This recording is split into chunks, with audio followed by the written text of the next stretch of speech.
Hey, my name's Jordan, and this is Wing Chun Qigong. Today we're going to talk about the mantra that I was taught from my Sifu. That's part of the Wing Chun Wanyan Ling Tong Qigong set, and also part of Sunan Dao. When I was taught this from my Sifu, um, at the time I didn't know it was a mantra. Um, it's a uh, because usually,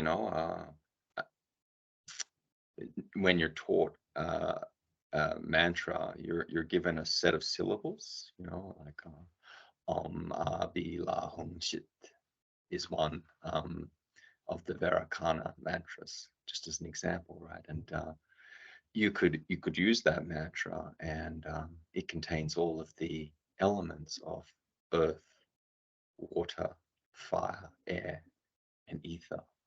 So if you were to go about your business and repeat that mantra, it would inadvertently open up these um, energy channels or centers within your body.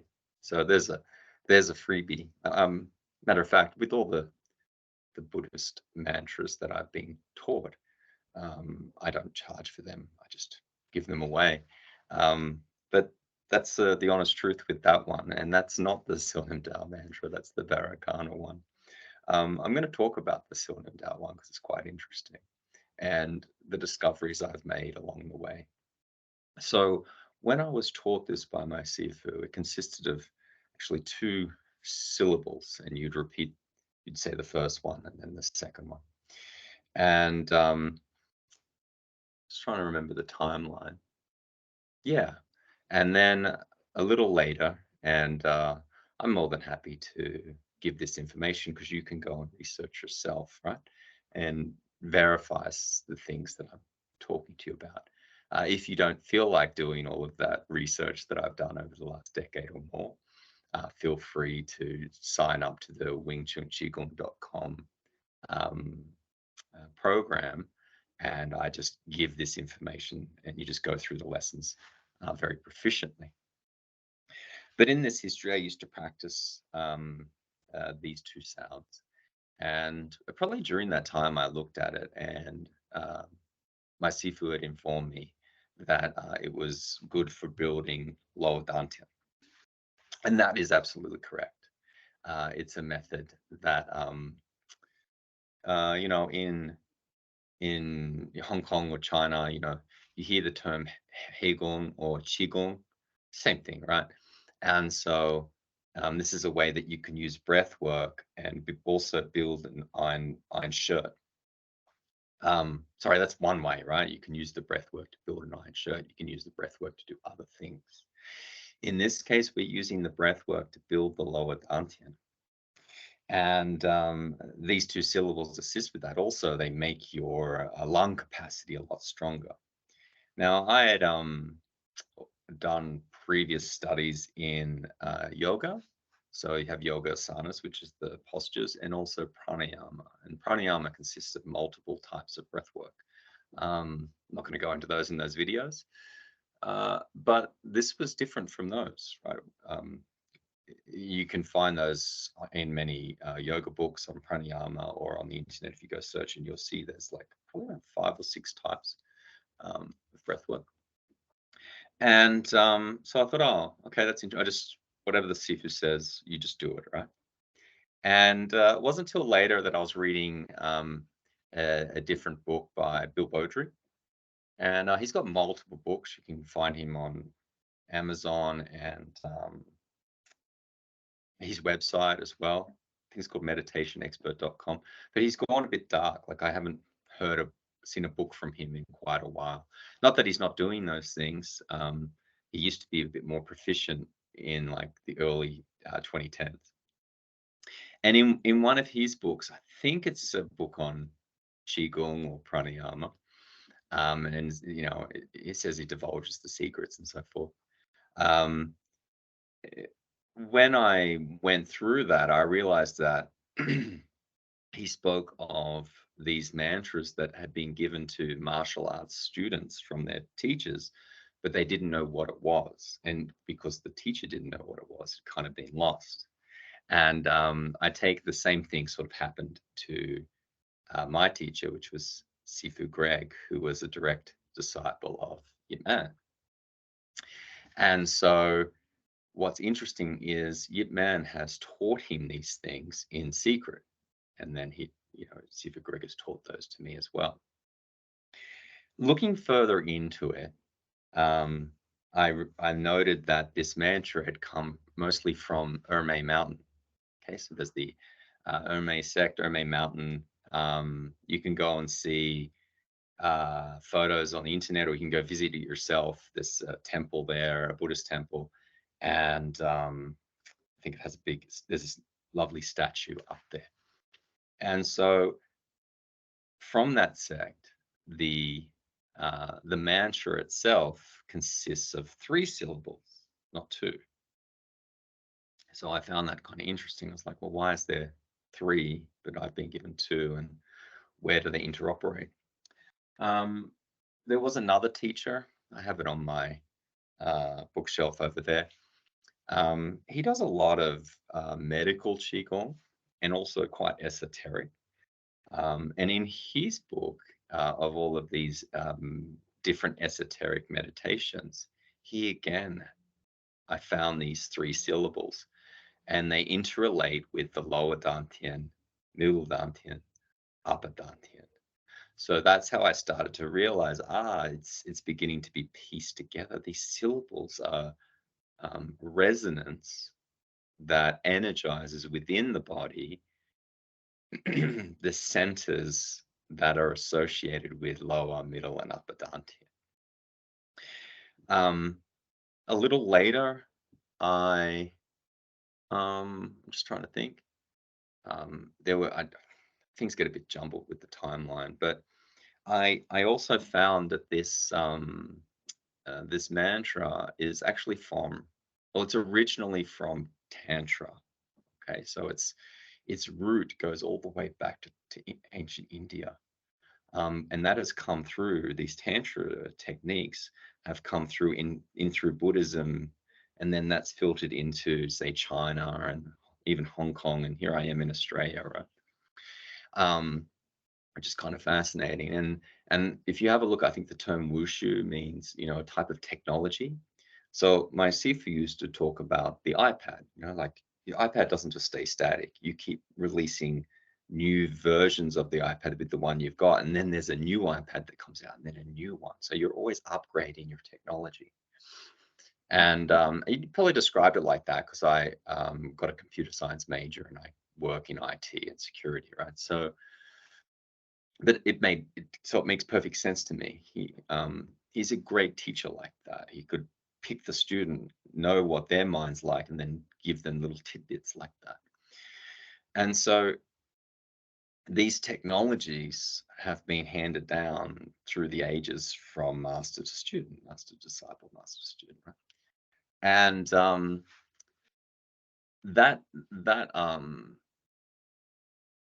it gets compressed into the Om.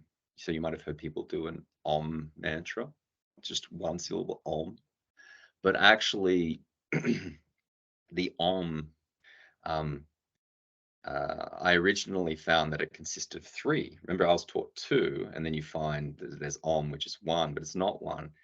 I realized, it consists of 3, but it doesn't. If you go to Tantra, it actually consists of 5. Now, that's probably the most recent part. Prior to that, there's some fantastic books, and I'm going to give you his name. He's Dr. Yang Jwing Ming, because he's legendary, right? He's done so much research. He's released all of these books. The libraries are open. You can go visit libraries. You can buy the books. He actually has a program online where you can spend a big bunch of money. It's not that big, but it depends on how rich or poor you are. And you can have all of these books for a lifetime.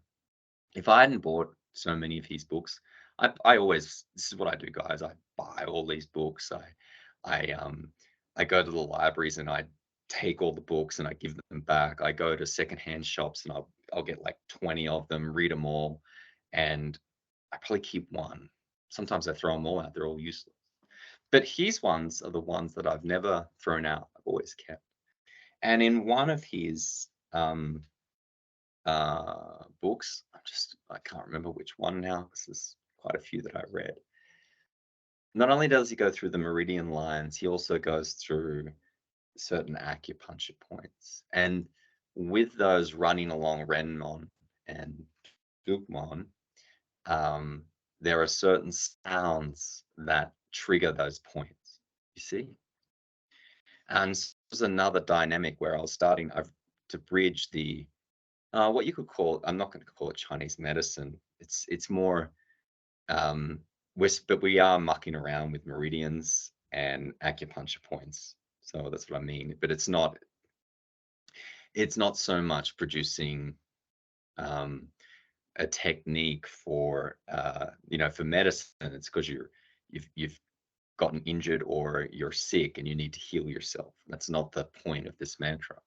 The point of the mantra activates that point, and the different sounds produce either a yin sound or a yang sound. And so that's when it all dawned on me. Oh, the two sounds I was taught, one is yin, one is yang. And if we have a look at our um, bodily structure, and I mean the multiple bodies, and when we breathe, we have yin and yang. Yes. When you breathe, you inhale, you exhale. And in between is a nothingness or a holding.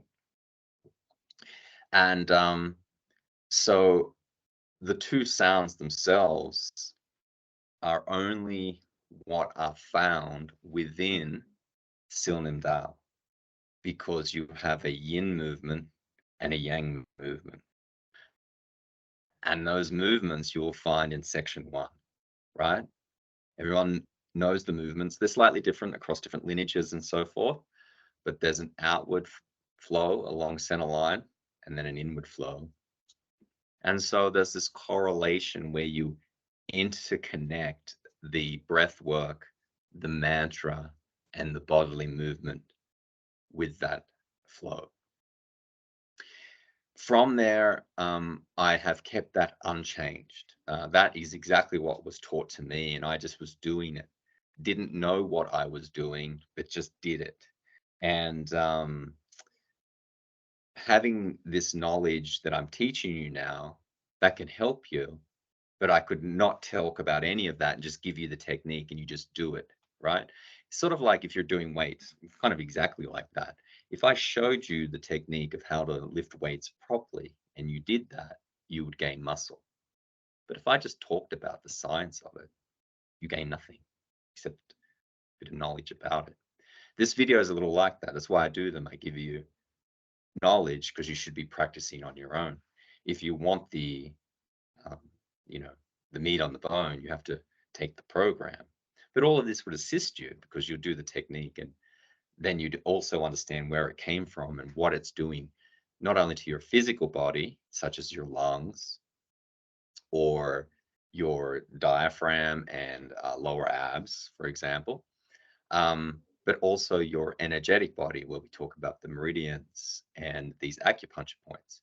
And there are also other centers like the dantians that I've spoken of, which is part of the energetic body. And if you look at the symbol of what I've put for the Wing Chun Qigong symbol, it's got the chakras on it. All of these things, there was a time and place where I thought they're all a bit, woo-woo. But once you learn to relax your body and still your mind, you can sense on a different level. And you can use your breath work to change certain parameters to amplify things. And there are many other techniques you can do. So with that, you can then sense this energy field, right? And it's not here's the other part. Once you can sense the energy field, you can then manipulate it. And the manipulation of it can be done with visualization. So I often say this to my students. I used to do the visualizations and things, and but not that I'm, you know, great at visualizations. You know, some people it's like their thing; they can see like it's a TV screen. Mine's a bit iffy, but that's okay. I'm more of a kinesthetic person. I'm better at feeling than the visualization, but I still tried to do it. And then there was a switch in my life where I realized, hold on, this energy feels within and without, and then I can apply the visualization to manipulate the energy field. So it's a different way of looking at it. And these techniques that I'm discussing here with the mantra is a little like that. It's like a chicken and egg problem. How do I get how do I get to the chi? How do I get to chi door? How do I build the lower dantian so it's in a proficient state that it gets me to that place? These techniques do that. Um, and they're also amplifiers. So at first, you're just making the sound and you're doing the movements and so forth. And then a little later, things start to change, and it's most likely, this is from my self-analysis, not during but after practice and looking at it, that the mind is becoming calmer.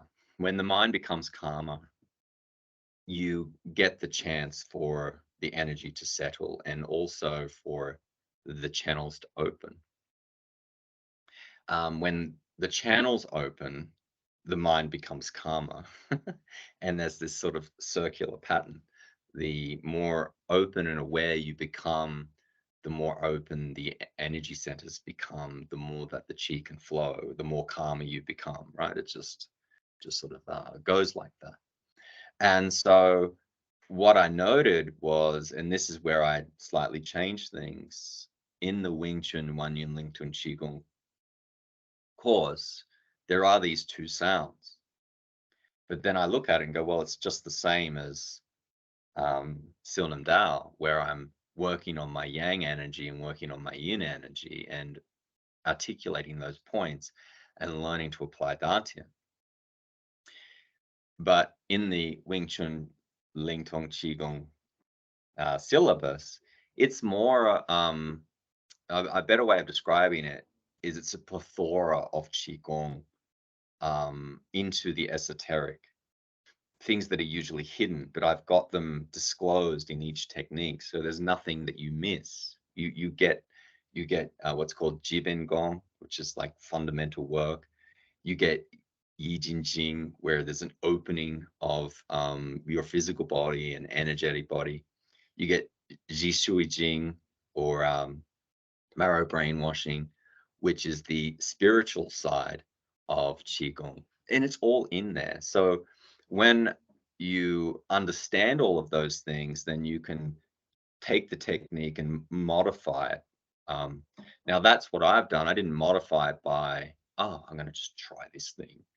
It, it's taking the original technology that comes from Tantra. So I took that and put it, and as you look at it, you can see that Sunim Dao has yin and yang. And then I looked and went, oh, no, there's three sounds, right? So I changed the Wing Chun Wan Yin Ling Tun Qigong one component. It's the same movement. Oh, I have another set, and it does the three sounds. So you activate all three dantians. I have spoken about five, right? You're like, what's the five? Well, the five are what goes beyond. When you go beyond the energetic or astral realm, you go into the Akashic, or from a mental state, it would be called Turiya. If you look at this, it's the gateway between wakefulness and unconsciousness. There's a door there. That is Turiya. It's an extremely important state. And trying to reach that with Silnam Dao is probably, it's pretty intense. And hence why we have these other techniques where you've got two in Silnam Dao. In this Wing Chun set, you have three. But the more I look at it, to get Turiya, you use all of this technology, but I think the best thing as a person is to sit immobile with their spine straight. If you have a look at Sil and Dao, you are, in a sense, seated, right? In your stance. It's a seated stance. It's the kind of way to look at it. And the spine is straight. So they're taking what's on the mat and they're bringing it to standing. So it does make it a bit more challenging. But that's the things you need to work out. How does my mind move when I move? Can I keep my mind still when I move? Right? When I sit, how much does my mind move? Right? So you're looking at the mental components. Movement is yang, stillness is yin. You're looking at your physical components. Stillness is still yin, movement is yang. And then you look at the breath and you look at other components and you begin to regulate. And I think through those regulations, you can then talk about those things, such as Turiya, if you can enter into that state, which is the theta state. Yes, there's a primarily theta waves going on in the forefront of your brain. Beyond that's the void. So we won't chat about that. I'm just trying to give you the technologies that are all within Wing Chun and how advanced it is and how it is interrelated to these. Well, I've got Bodhidharma here. Obviously, this technology came through from there. But you noted that I'm speaking about Erme. So there's these Erme technologies in there. The other part is where I really discovered that this was mantra is when I went and looked into the Tibetan yogis and the practices that they do. And that way that they're performing the mantra is just like how I was performing it, but I'd never knew. Right. So, and then I went, oh, it's got Tibetan Qigong in there. And then through more discovery, going back through, um, if we look at the Indian lineage, uh, we probably have Patanjali. He's probably the most recent. There's probably, don't get me wrong, there's been some amazing yogis over the last 500 years that would probably call it out, but I don't study that too in depth, right? But I'd go to Patanjali, and then before that you have Buddha, and you know before that we have the Upanishads, and before that we have the Vedas. And so I think uh, the tantra work comes out of those, and you really want to look at each of them and then begin to understand how they're one picture, but you have to work it together how it's one picture. um, my hint to you to do that is you have to study the original philosophy of that, which is the name of it is, you have Purusha, which is consciousness, and Prakriti, which is the energy, the sort of phenomena. Yeah. So there is uh, a philosophy that has those components, but each one analyzes it differently. So with the Vedas, because it's non-dual, it's all one. But then when you come to the Upanishads, it's described in a bit more of a dualistic way of consciousness. And then from this, we don't know how, it's a level of ignorance, but it produces phenomena. You go from Shiva to Shakti, and then they dissect that down into even more smaller components. Depending on which school, it's between like 21 and 25 components that they map out through the universe. So anyway, if you have a look into that philosophy, it makes so much more sense that you have that underlying philosophy, and then all of these masters coming along, and in a sense, they're describing that philosophy in their own way. And if you look into that, then you go, it's not so different between Vedas and Upanishads and Buddha and Patanjali, and actually a number of other things. Even with that perspective, looking at the Gnostics, right? And then looking at Western mysticism. So anyway, I'm kind of going off on a tangent now. You're like, what's that? What's that got to do with Silnam Dao? Well, the thing is, the Silnam Dao itself and this Zen teaching, where it comes from, does rely on that underlying philosophy. And this is going to be the third video of the Silnam Dao that I've done. And if we backtrack, the second video, I did the Qi Quan technique. And the first video was the ultimate teachings of pure awareness.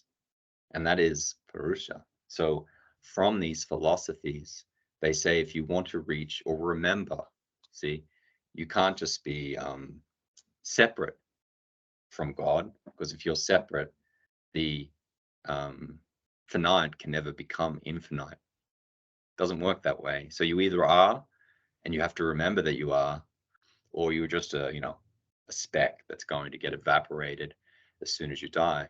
You have to choose, in a sense, which one you are. And if you choose that, no, I believe that ultimately there's a God source that I'm connected to, then you'd perform the practice and remember. But if you don't believe, you're never going to do it anyway, right?